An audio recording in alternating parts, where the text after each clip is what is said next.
daha yeni uyandım.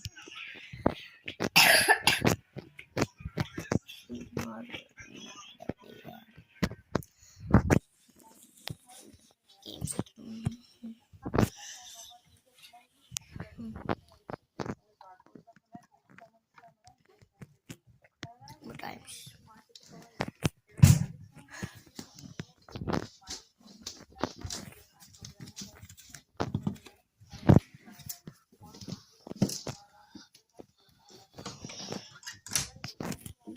Çekileceğim.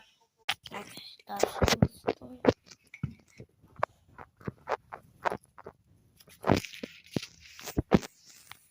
bu neymiş?